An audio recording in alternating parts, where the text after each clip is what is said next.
আজ বাংলাদেশে কিছু নামধারী মুনাফিক বের হচ্ছে, এদের পেটে বম মারবেন। সূরা ফাতিহা যদি আমার সামনে শুদ্ধ করে পড়তে পারে ওরে আমি মিষ্টি খাওয়াবো। অথচ তারা ফতোয়া দিচ্ছে যে কোরআনে কারিমে কোনো রাজনীতির সম্পর্ক নেই। আমার এই ছোট মাথা দিয়ে আমি কোরআনে 918 জায়গায় পেয়েছি রাজনীতির কথা। 918 জায়গায় আমার এই ছোট মাথায় আছে। যাদের বড় বড় মাথা এরা আরো বেশি পাবে। কবরের যে 3টা প্রশ্ন, 3টাই রাজনৈতিক প্রশ্ন। ভালো করে শুনবেন, আমি আন্দাজে হ্যাঁ করে কথা শোনার জন্য বলছি না, চিন্তা ভাবনা করে। আপনি এখান থেকে মরে গেলেই তো কবরে যাবেন নাকি শ্মশানে যাবেন? কবরে যান আর শ্মশানে যান, যেখানে যান 3টা প্রশ্ন করা হবে। 1 নম্বরে মার রব্বুকা, এর ভেতরে 5টা বিষয় লুকিয়ে আছে। এই 5টা বিষয় রাজনৈতিক। আমাদেরকে পৃথিবীতে আল্লাহ বানিয়েছে এই রাজনীতি করার জন্য। ইন্নী জাইলুন ফিল আরদি খলিফা, অবশ্যই আমি পৃথিবীতে খলিফা পাঠাতে চাই। আল্লাহ কি বলেছিলেন যে আমি মানুষ পাঠাতে চাই? না, বলেননি। তিনি বলেছিলেন আমি খলিফা পাঠাতে চাই। ও বাংলার জনগণ, বলেন তো এই আয়াতের ভেতরে আল্লাহ কিন্তু ইন্নী, অবশ্যই আমি, জাইলুন ফিল আরদি, আমি পাঠাতে চাই জমিনে। আল্লাহ এখানে বলতে পারতেন না ফিল কি? ফিল কি? আমরা যেখানে থাকি। আজ বাংলাদেশে তো খলিফা পাওয়া যায় না জমিনে, পাওয়া যায় খানকায়। আরে কুমিল্লা, ব্রাহ্মণবাড়িয়া এগুলো আরো বেশি। কত খানকা খুলে বসে আছে, নতুন নতুন খানকা, সেখান থেকে খলিফা বের হয়। আমি অমক দরবারের খলিফা। তোরা কি আল্লাহ দরবারে পাঠিয়েছে? তাহলে ইন্নী জাইলুন ফিল খানকা দিত, ইন্নী জাইলুন ফিল মাসাজিদি খলিফা, ইন্নী জাইলুন ফিল মাদারিসি খলিফা, আমি মসজিদে মাদ্রাসায় খলিফা পাঠাতে চাই। কথা আল্লাহ বলতে পারতেন। কি বলেছে? আপনি ওইসব জায়গায় কি করেন সব সময়? আপনাকে তো জমিনে থাকা লাগবে। ইন্নী জাইলুন ফিল আরদি, আমি জমিনে খলিফা পাঠাবো। জমিনে আমরা খলিফা আল্লাহর যারা দাবি করছি তারা নেই, এই জন্যই তো জালেমরা জমিন ফাঁকা পেয়েছে। কথা কি বোঝেন নাকি আন্দাজে ঠিক বলেন?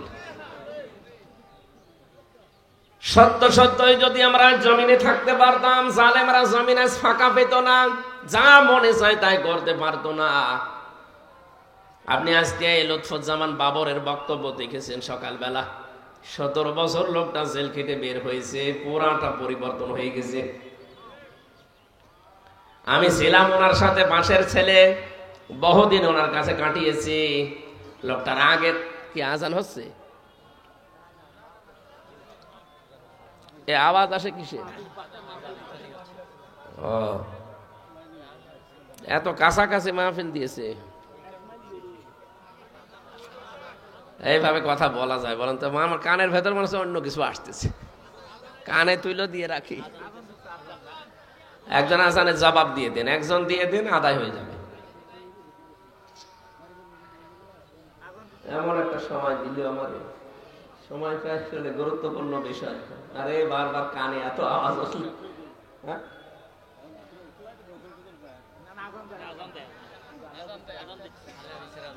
আমি ক্লাসের আকারে কথা বলি তো। আমার বিশ্ববিদ্যালয়ে যেভাবে ক্লাস পেয়েছি, আমি যে কোনো বিষয়ে কথা বললে 40-45 মিনিট ক্লাস নেই, যেন অন্তত যারা বসে আছে 1 ঘন্টার ভেতরে একটা 10টা শিক্ষা নিয়ে বাড়ি যেতে পারে। ওই যে ওয়াজ করে যারা কানে হাত দিয়ে, 2.5 ঘন্টা হযরতে মুসা নবীর কাহিনী বলছে, ও নিজেও বোঝে না, যারা শুনে ওরাও বোঝে না। ওটা বললে আমি করবো কি? এই জন্য আমি 10 মিনিট বলি, অন্তত 10 মিনিটই আমার করণীয় কি বর্জনীয় কি এটা যেন আমার জানা যায়। আমরা হচ্ছে খলিফা আল্লাহ। কার? আমরা কি কোনো পীরের খলিফা? বলেন তো, কোরআন হাদিসে কোন জায়গায় পীরের খলিফা এ কথা আছে? আমরা খলিফা আল্লাহর, খলিফা রাসূলুল্লাহর। এই পৃথিবীতে আল্লাহ আমাদের খলিফা করে পাঠিয়েছেন মসজিদে, মাদ্রাসায়, খানকায়, দরবারে, মাজারে। কোথায়? জমিনে। কোথায়? আপনি নিজের কাছে প্রশ্ন করে বলেন, জমিনে আছেন আপনি? জমিনে থাকতে হলে জমিনে থানা আছে, থানা নেই জমিনে? আদালত আছে, শিক্ষা আছে, চিকিৎসা আছে, সব জায়গা তো জালেমদের দখলে। আপনি কোথায় আছেন? আপনি যে বলেন যে ছেলে মেয়েকে ডাক্তার বানানোর দরকার নেই, ছেলে মেয়েকে ইঞ্জিনিয়ার বানানোর দরকার নেই, বিশ্ববিদ্যালয়ের শিক্ষক দরকার নেই, ওগুলো সব জালেমরা বানায়। তো ওগুলো বানিয়েছে জালেমরা, এই কারণেই তো সব জায়গায় দুর্নীতি। আজ বাংলাদেশে চিকিৎসা বিভাগ দুর্নীতি মুক্ত হয় না কেন? ডাক্তার গুলো আজ যদি আমরা ডাক্তার শাহিদ জাদ্দারের মতো বানাতে পারতাম, বরিশালের, খুলনার ডাক্তার মতিয়ার রহমানের মতো বানাতে পারতাম, ডক্টর গুলো ডক্টর ফয়জুল হক সিলেট বিশ্ববিদ্যালয় এরকম ডক্টর উপহার দিতে পারতাম, ডক্টর নাসির উদ্দিন মিজি এরকম ডক্টর যদি বানাতে পারতাম বিশ্ববিদ্যালয়ে, শিক্ষা ব্যবস্থা পরিবর্তন করে ফেলতাম। সবগুলো বসে আছে জালেমদের সন্তানরা, ওরা যা ওদের ছেলে মেয়েও তা। এই জন্যই তো জায়গাগুলো দুর্নীতি মুক্ত হয় না। আর এই যে কুমিল্লা না, এটা এর পাশের জেলা চাঁদপুরের এক মহিলা, আমি মাঝে মাঝে মামলার হাজিরা দিতে যাই, তো দেখা হয় আল্লাহর ওলির সাথে, ফিটনেস বিহীন বিএনপি, লাইসেন্স বিহীন জামাত, ঘোষণা দিত না। এখন তার নিজেরই ফিটনেস নেই আর লাইসেন্স তো নেই।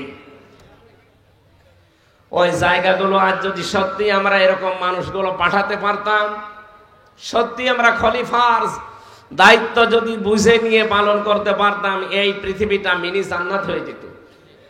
এমনকি বাংলাদেশটা আমরা মিনি জান্নাত বানিয়ে ফেলতে পারতাম। সেটা পারি নাই, কারণ যেখানে যাওয়া দরকার আমরা ওই জায়গায় যাই না। আমরা মসজিদে খানকায় বসে হো হো করছি, অথচ হু হু যারা করি এইটাও যদি শুদ্ধভাবে করতাম তাও তো হইতো। কুমিল্লা ব্রাহ্মণবাড়িয়ায় কত নতুন নতুন জিকির আবিষ্কার করে।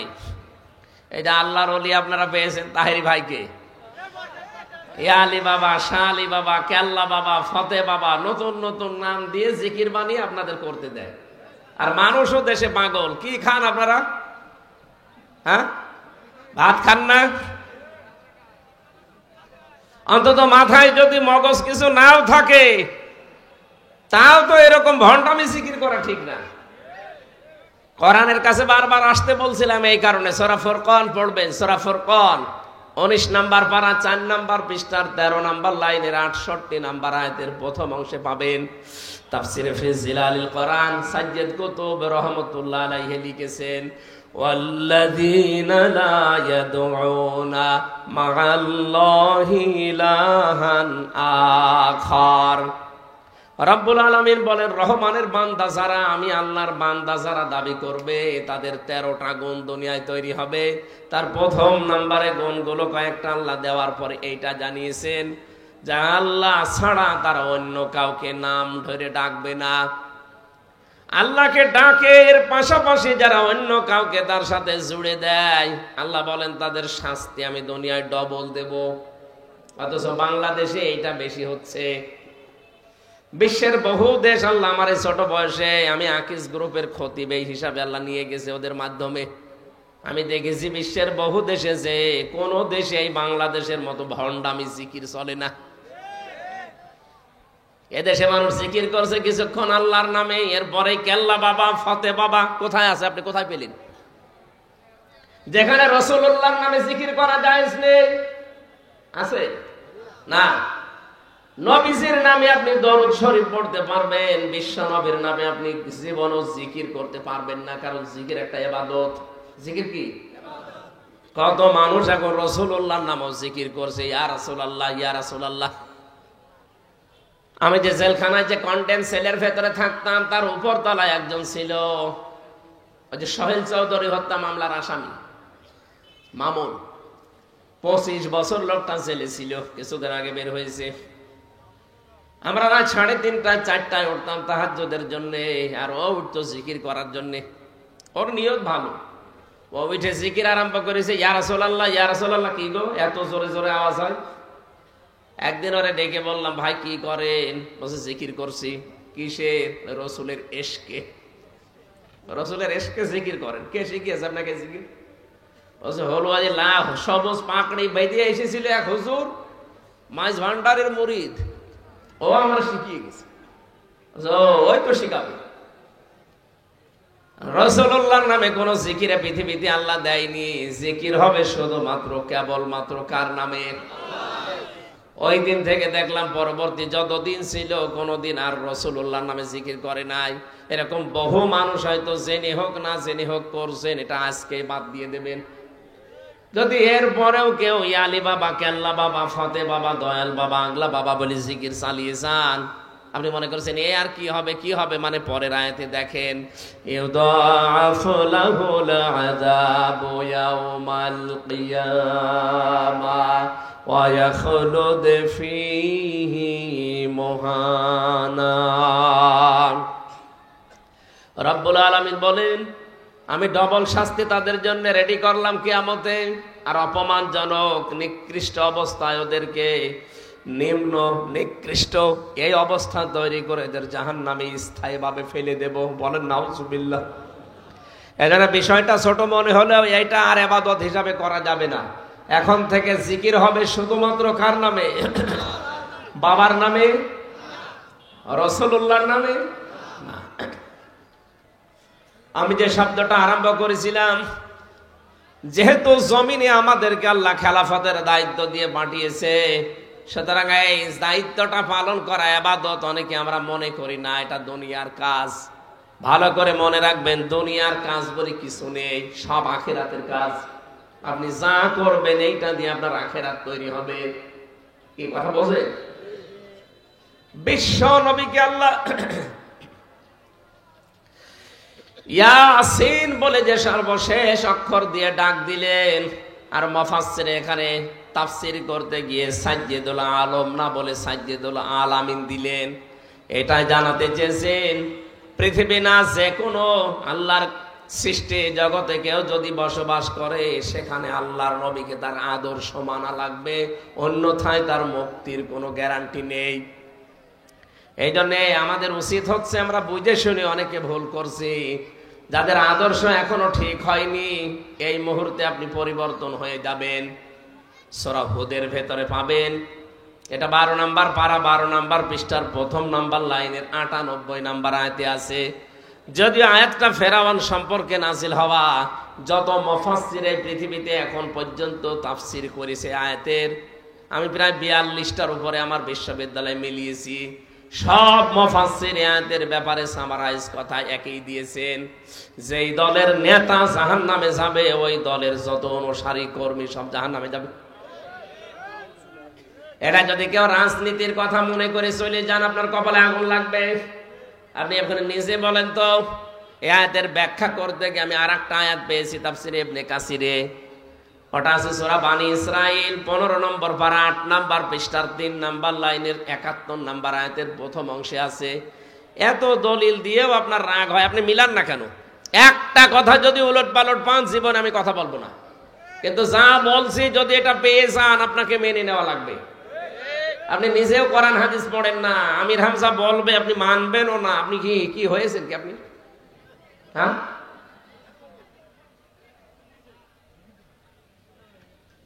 সূরা বানি ইসরাইলের 71 নম্বর আয়াতের প্রথম অংশ আপনাকে খুলে পড়ার জন্য বাড়িতে রেকর্ড করে নিয়ে পড়বেন। ইয়াউমা নাদউ কুল্লা উনাসিম বিইমামিহিম ইলা আখিরি আয়া। আল্লাহ পাক বলেন, কিয়ামতের দিন প্রতিটি মানুষকে আমি আল্লাহ বিচারের দ্বিতীয় ধাপে ডাক দেব তার নেতার সাথে। আমাদের দেশে বিচার ব্যবস্থার ধাপ আছে 4টা। এই কুমিল্লার ম্যাজিস্ট্রেট কোর্টে সর্বপ্রথম আপনাকে হয়তো হাজির করবে। এখান থেকে যদি আপনার বিরুদ্ধে রায় আসে, আপনি বলতে পারবেন না যে আমি মানি না, না, আপনার ক্ষমতা নেই।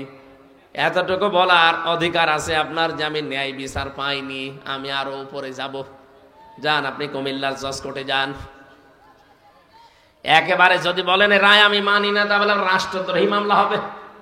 কি তখন আবার জেলে যাওয়া লাগবে নতুন করে, আর একটা মামলা বেড়ে যাবে। এই জন্য এতটুকু বলার ক্ষমতায় দেশ আপনাকে দিয়েছে, সংবিধান বিচার পাইনি, তাহলে আর একটা জায়গা আছে বিচারের ধাপ, নাম কি? জজ কোর্ট। নাম কি? জজ কোর্ট থেকে রায় আপনার বিরুদ্ধে যদি আসে, বলতে পারবেন যে আমি মানি না? না, পারবেন না। এতটুকু বলতে পারবেন আমি ন্যায় বিচার পাইনি, আমি আরো উপরে যাব। যান, এবার আর কুমিল্লা হবে না, বাংলাদেশের কোন জেলায় হবে না, যাওয়া লাগবে কোথায়? ঢাকা। আপনি হাইকোর্টে যাবেন। এবার হাইকোর্ট থেকে আপনার বিরুদ্ধে যদি রায় আসে, এবার আর বলতে পারবেন না আমি মানি না। এতটুকু আবার বলার ক্ষমতা রাখবেন যে আমি ন্যায় বিচার পাইনি, আমি আরো উপরে যাবো। যান সুপ্রিম কোর্টে যান, সেখানে আবার বিভাগ বেঞ্চ আছে 2টা। এই যে 4টা স্তর আছে, এরপরে বাংলার সুপ্রিম কোর্ট থেকে প্রধান বিচারপতি যিনি এখন আছেন, উনি যদি একবার আপনার বিরুদ্ধে কোনো রায় দিয়ে দেয়, আপনি না এদেশের 18 কোটি মানুষ মেনে নিতে বাধ্য। এবার আর কোনো জায়গা নেই। কেউ যদি বলে না ও প্রধান বিচারপতির রায়ও আমি মানি না, তাহলে হয়ে যাবে জীবনের মতো হয়ে যাবে আপনার জেলখানা, অথবা দেশ থেকে আপনাকে তাড়িয়ে দেবে। আল্লাহ রাব্বুল আলামিন কিয়ামতের যে বিচারের সিস্টেম সাজিয়েছেন, প্রথমে আপনাকে আল্লাহ একা ডাকবেন রায় দেওয়ার জন্য। ওয়া কুল্লুহুম আতিহি ইয়াউমাল কিয়ামাতি ফারদা। সূরা মরিয়মের ভেতরে আছে, এটা 95 নম্বর আয়াত, 16 নম্বর পারার 10 নম্বর পৃষ্ঠার 15 নম্বর লাইনে আছে। এটা তাফসিরে ইবনে কাসিরের ভেতরে আছে। আল্লাহ পাক বলেন কিয়ামতের দিন আমি আল্লাহর সামনে তোকে বিচারের জন্য ডাকবো, কিন্তু দল বল ধরি না, তোকে ডাক দেব আমার সামনে স্রেফ একা একা। কয়জন করি? কুমিল্লাবাসী, এই পয়েন্টটা আমি এই জন্য জোর দিচ্ছি, এটা সবার জীবনে যেহেতু আসবে, একটু ভাবেন তো নিজের দিকে তাকিয়ে। স্রেফ একা একা দাঁড়াবেন আল্লাহর সামনে, কেউ থাকবে না। নবীজি আয়াতের ব্যাখ্যায় হাদিসে নিছেন, মা তাজানু কদামা বানি আদম আবদি ইয়াউমাল কিয়ামাতি হাত্তা ইসালান 50 আন উমরিহি ফিমা আফনা ওয়া আন শাবাবিহি ফিমা আবলা ওয়া আম্মালিহি মিন আইনা ইকতাসাবাহু ওয়া ফিমা আনফাকাহু ওয়া আন ইলমিহি মাযা আমিলা ফি। মুত্তাফাকুন আলাই। বুখারী মুসলিম শরীফের যৌথ হাদিস এটা। আল্লাহর নবী বলেন কিয়ামতের দিন আল্লাহ প্রতিটি মানুষকে প্রথমেই, এই যে যেমন ম্যাজিস্ট্রেট কোর্ট থেকে শুরু হয়, ওখানে আল্লাহ প্রথমেই নিজের সামনে দাঁড় করাবে আপনাকে। আমাকে একা একা দাঁড় করিয়ে জিজ্ঞাসা করবে প্রথমে 5টা প্রশ্ন। জান উমরিহি ফিমা আফনা, একটা জীবন দিয়েছিলাম তোরে, আমার এখন 33 বছর বয়স, হয়তো এনার বয়স 55-60 বছর, এভাবে যার যে বয়স ওই হায়াতটা তাকে জিজ্ঞাসা করবে। হায়াত আপনার শুরু হয়েছে কিন্তু যেদিন স্বপ্ন দোষ হয়েছে আপনার ওই দিন থেকে। কথা বুঝতেছেন? তার মানে যেদিন বালেগ হয়েছেন ওই দিন থেকে আপনার হিসাব শুরু। এর আগে যাই করেছেন ওগুলোর হিসাব আল্লাহ নেবেন না, শিশুকালের হিসাবে জন্য দেওয়া লাগবে না। যেদিন থেকে বালেগ হয়ে গেলেন ওই দিন থেকে যেদিন আজরাইল না আসে এই দিন পর্যন্ত, আমার যদি 33 বছর হয়, আমার হয়তো 13-14 বছর বাদ দেন, বাকি যেটা থাকে 20 বছর। এই 20 বছরের হিসাব আমি এখন মারা গেলে আল্লাহর সামনে পুরাটা দেওয়া লাগবে, 1 সেকেন্ডও বাদ যাবে না। এরপরও মাঝে মাঝে একা থাকলে আমার মনে হয় আল্লাহ পাক যদি আমি এখনই মারা যাই, যদি জিজ্ঞাসা করে হামজা 2024 সালের 31শে অক্টোবর ডিসেম্বর পর্যন্ত তোরে মাফ করে দিলাম, যা, হিসাব দেওয়া লাগবে না।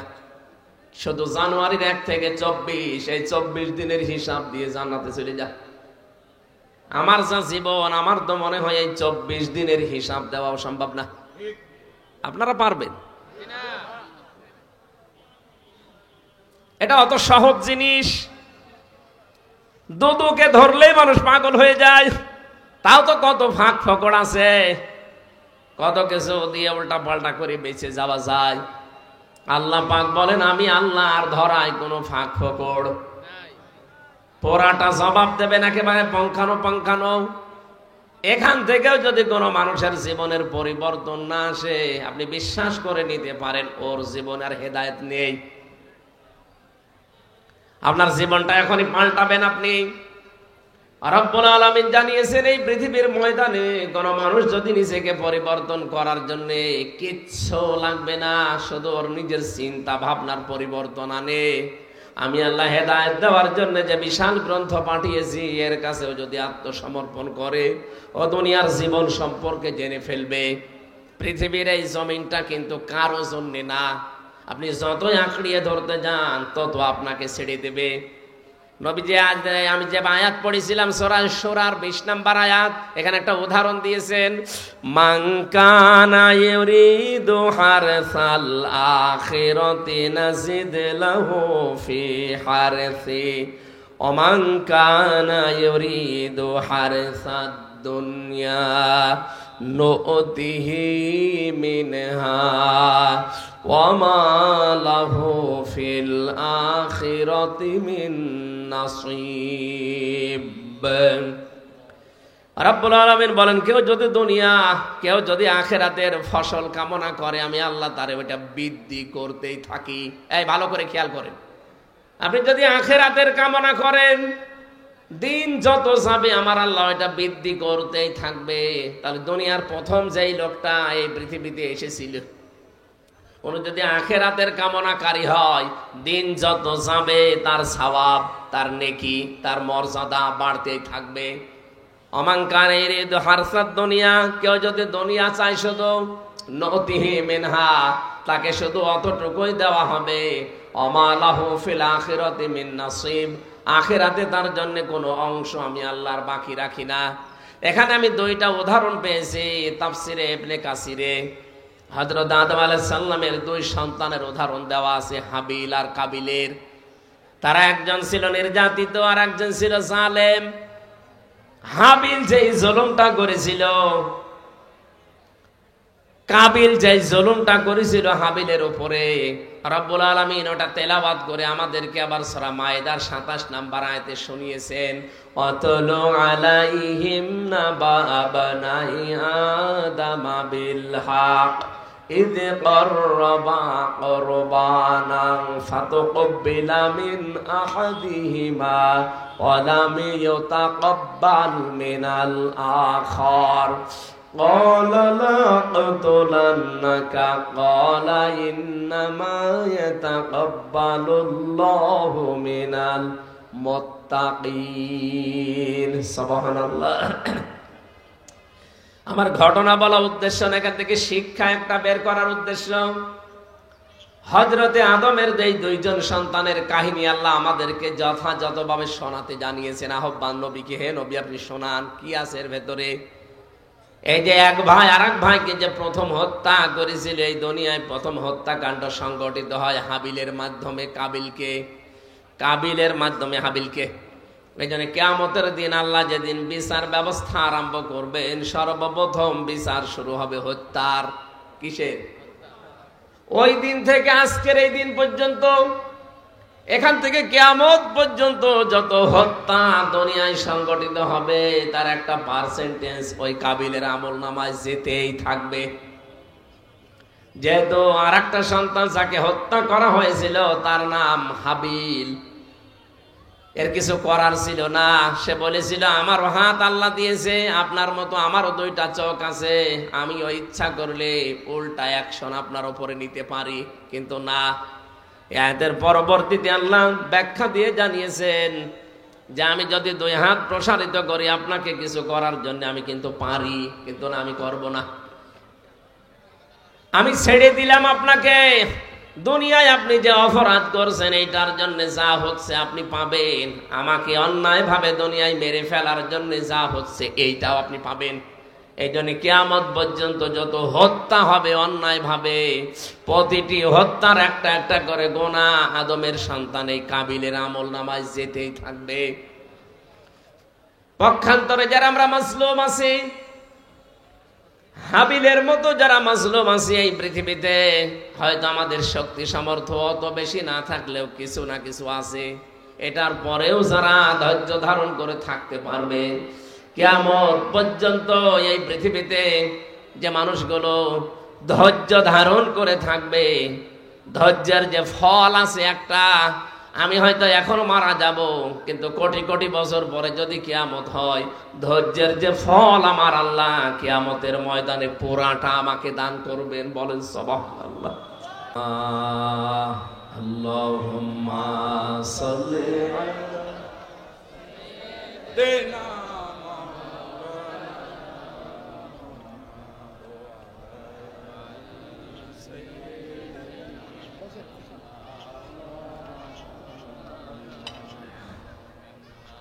আলহামদুলিল্লাহ। কি গল্প হয়েছে?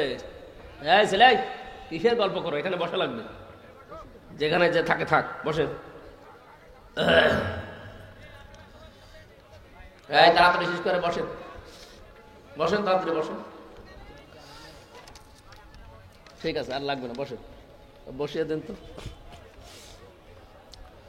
কুমিল্লা জেলার দেবিদ্বার থানার অন্তর্গত মোহনপুর ঐতিহ্যবাহী মোহনপুর উচ্চ বিদ্যালয় ময়দানে পবিত্র ঘর মসজিদের পুনর্নির্মাণ উপলক্ষে তাফসীরুল কোরআন মাহফিলের স্বনামধন্য সভাপতি জনাব কাজী আলমগীর হোসেন দামাত বারকাতুহুমুল আলিয়া, মাহফিলের সম্মানিত মুফাসসিরিন ইকরাম, বিশেষ করে মাজলুম আলেম দ্বীন শাইখুল হাদিস মুফতি জসিমউদ্দিন রহমানী ঢাকা, আমার পরে আলোচনা রাখবেন মাওলানা কারি আব্দুল্লাহ আল আমিন ঢাকা। এতক্ষণ যারা কথা বললেন মাওলানা মুফতি আমিনুল ইসলাম, মাওলানা হুসাইন মাহফুজ, মাওলানা হিফজুর রহমান নাইম, মাওলানা আব্দুল হক, কারি মাহবুবুর রহমান সরকার, মাওলানা শফিকুল ইসলাম, মাওলানা মনিরুল হক।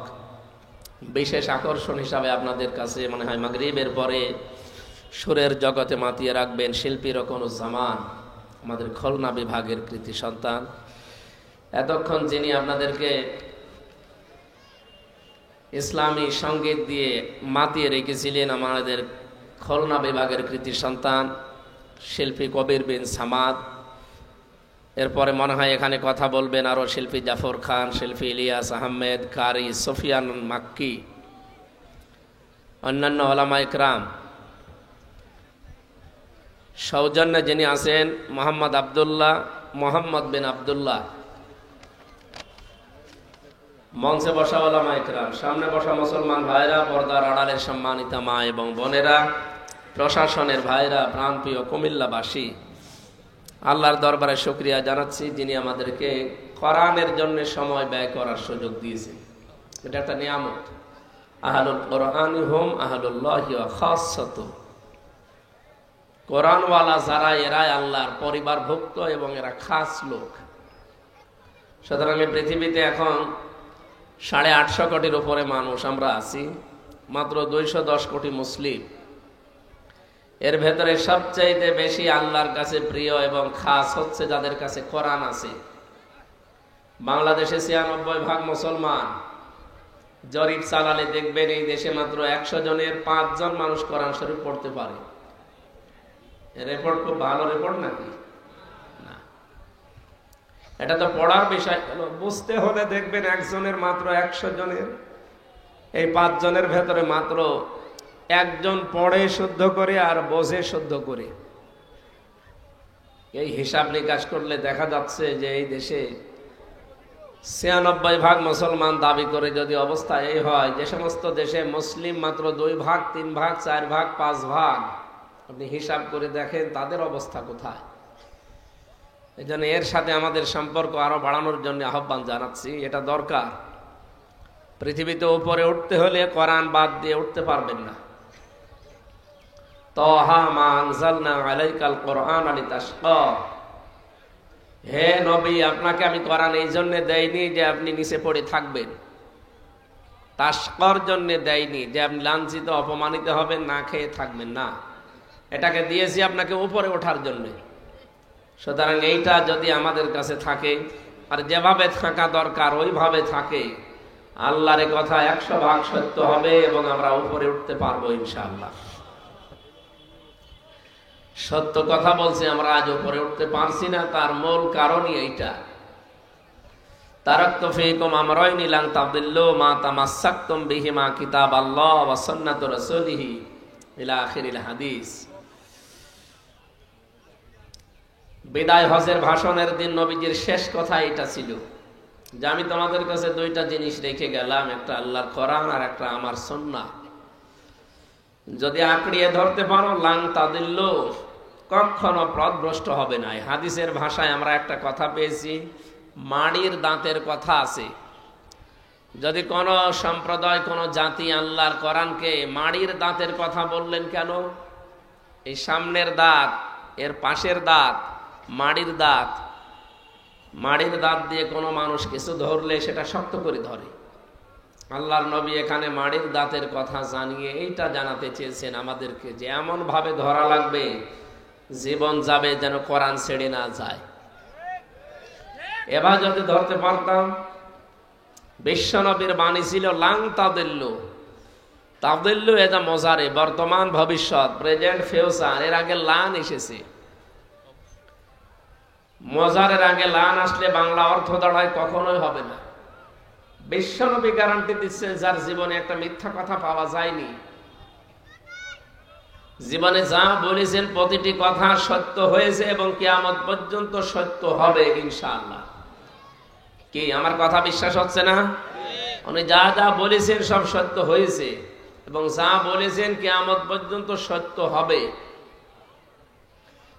এই কারণে আমরা যদি এই কথাটা মেনে নিতে পারতাম, কখনো আমাদেরকে না খেয়ে থাকা লাগতো না, লাঞ্ছিত অপমানিত হওয়া লাগতো না, নিচে পড়ে থাকা লাগতো না, আমরা উপরে উঠতে পারতাম। এক নম্বরে আল্লাহর কিতাব, কিতাব আল্লাহ বলা হয় আল্লাহর কিতাবকে, কোরআনে কারিম যেটা আমরা জানি। দুই নম্বরে ওয়াসুন্নাতু রাসূলিহি, আমার আদর্শ। কিছু মানুষ এখন নতুন করে বের হয় যারা বলেন যে আমরা শুধু হাদিস মানি, আহলে হাদিস। না, এই শব্দটা ঠিক নয়। আপনাকে বলা লাগবে আমরা আহলে সুন্নাত ওয়াল জামাত। নবীজি হাদিস রেখে গেলাম, এ কথা এই হাদিসের ভাষায় পাইনি আমরা। তিনি যে বলতেন আমি হাদিস রেখে গেলাম, পৃথিবীতে এমন কিছু কাজ আছে শুধু হাদিস মানলে আপনি করতে পারবেন না। কথা বোঝেন আমার? দাঁড়িয়ে পোশাক করা জায়েজ আছে না? মানে এমন কোন জায়গা যেখানে বসতে গেলে না পাক লেগে যাবে, এমন কোন জায়গা যেখানে বসতে পারবেন না। এ পর্যন্ত মনে করেন আপনি পানির ভেতরে ডুবে আছেন, চারিদিকে শুধু এই থই থই পানি, এখন প্রসাব লেগেছে, বসে করবেন? বসে প্রসাব করতে গেলে আপনার জীবন থাকবে? সুতরাং এই সমস্ত জায়গাগুলোতে যদি বলেন না আমি হাদিস মানবো, আমি হাদিস ছাড়া কিছু মানি না, আমি আহলে হাদিস, আমি শুধু সহিহ হাদিস মেনে চলি, আপনি তো মরবেন।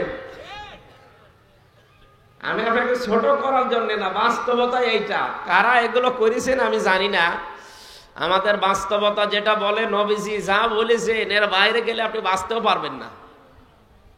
আগুন দিয়ে পোড়ানো কোনো জিনিস যদি কেউ খায় তার অজু ভেঙে যায়, এটা হাদিস, এটা সহিহ হাদিস।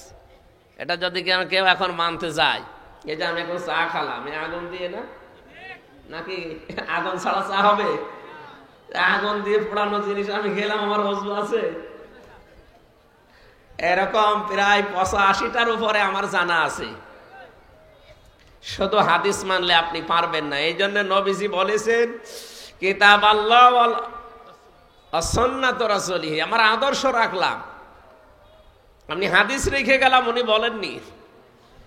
এই জন্যে বিশ্ব নবীর সুন্নাহ যেখানে যেখানে আছে এটাকে আপনাকে আঁকড়িয়ে ধরা লাগবে, একেবারে পরিবার থেকে শুরু করে আন্তর্জাতিক জীবন পর্যন্ত।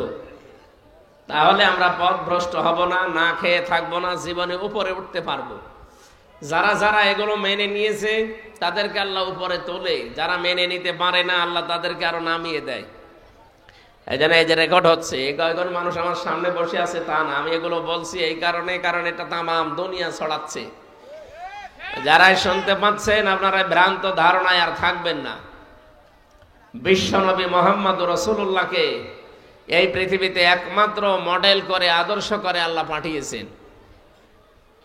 আমি সত্য কথা বলছি এই কারণে, কারণ আমাদের যেন বোধগম্য হয়, আমাদের হুঁশ যেন ফিরে আসে। পুরা কোরআন শরীফ পড়তে গেলে যে 29টা অক্ষরের প্রয়োজন হয়, কয়টা অক্ষর লাগে? 29টা অক্ষর বাদ দিয়ে কোরআন শরীফ পড়তে পারবেন? পারবেন না। প্রতিটি অক্ষরে মুহাম্মদুর রাসূলুল্লাহ সাল্লাল্লাহু আলাইহি সাল্লামের পরিচয় আল্লাহ তুলে ধরেছেন। রব্বুল আলামিন বলেন আলিফ দিয়ে আমার নবীর নাম আমি দিয়েছি আহমাদ, ইয়াতি মিন বা'দি ইসমুহু আহমাদ। হযরত ঈসা আলাইহিস সালাম তিনি ইন্তেকালের আগে জানিয়েছেন, তিনি ইন্তেকাল করেননি, তাকে আল্লাহ তুলে নিয়েছেন। তার বিদায়ের আগে তিনি জানিয়ে গেছেন যে আমার পরে একজন নবী আসবে, তার নাম আহমাদ, প্রশংসিত। বাদি আল্লাহ জানিয়েছেন আমার নবী বাশির, তিনি সুসংবাদদাতা। তা দিয়ে জানিয়েছেন আমার নবী মুত্তাকি, তিনি পরহেজগার। সা দিয়ে জানিয়েছেন আমার নবী মুদ্দাসসির, তিনি কম্বলওয়ালা, চাদরওয়ালা। জিম দিয়ে আল্লাহ জানিয়েছেন আমার নবী জামিল, তিনি সুন্দর। হা দিয়ে তিনি জানিয়েছেন আমার নবী হামিম, তিনি অন্তরঙ্গ বন্ধু। খ দিয়ে আল্লাহ জানিয়েছেন আমার নবী খাতামান নবিয়্যিন, তিনি সর্বশেষ নবী।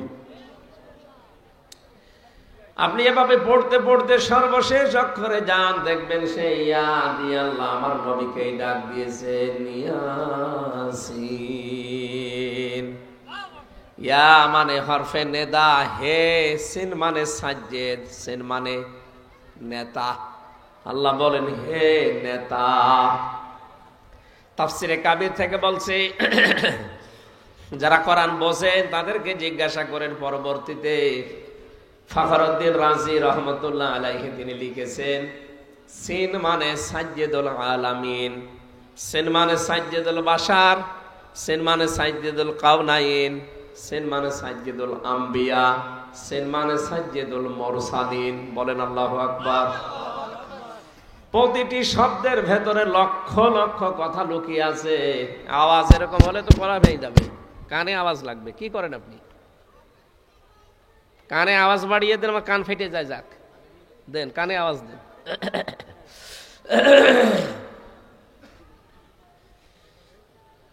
মুফাসসির কিন্তু বলতে পারতেন সাজ্জেদুল আলম মানে দুনিয়া এই শেষ।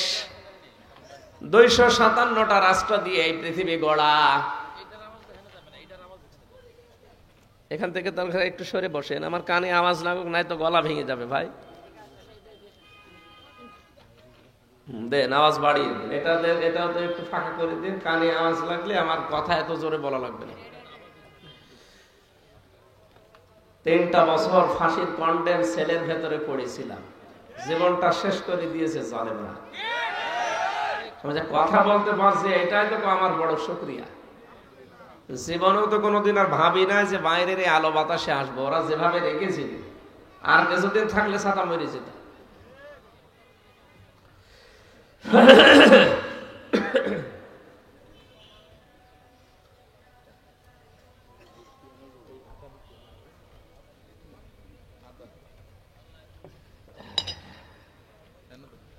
ঠিক আছে, বসেন, আপনার কিছু লাগবে না, বসেন।